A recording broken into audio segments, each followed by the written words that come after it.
تحت عنوان معا لإسقاط الأسد الثورة لكل السوريين خرجت مظاهرات في عموم مدن الشمال السوري تضامنا مع أهالي الجنوب. نحن الآن في مدينة جسر الشغور وتحديدا في ساحة الشهداء، حيث خرج هنا عشرات المتظاهرين متضامنين مع أهالي الجنوب في مظاهراتهم الأخيرة ضد الظلم والطغيان. الشعب السوري واحد واحد واحد. نحن اليوم رسالتنا للشعب السوري الحر الثائر ضد النظام في المناطق المحتلة من قبل المحتل الإيراني والمحتل الروسي وميليشياته الطائفي.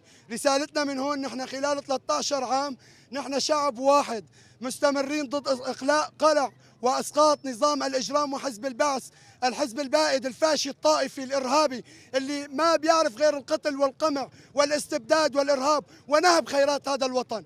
عاشت الثورة وعاش ثوارها. اليوم جينا لنجدد عهد مع باقي المدن ونأكد على استمرار ثورتنا، ثورة حتى النصر، لا بديل عن إسقاط النظام، وثورة لكل السوريين.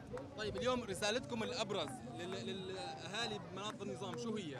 رسالتنا ارتكبوا بأهلكم بركب الثورة، بركب الحق، واخرجوا عن هذا المجرم القاتل، المجرم الكيماوي اللي قتل ودمر الأطفال، اللي قتل واغتصب النساء في السجون. فكان شعارنا اليوم هو رسالة واضحة للسوريين كلها. نحن السوريين يد واحدة لإسقاط العصابة الأسدية المجرمة إن شاء الله. واحد واحد، والشعب السوري واحد. حي الرقة حيينا، حي حلب حيينا، حي حلب حيينا.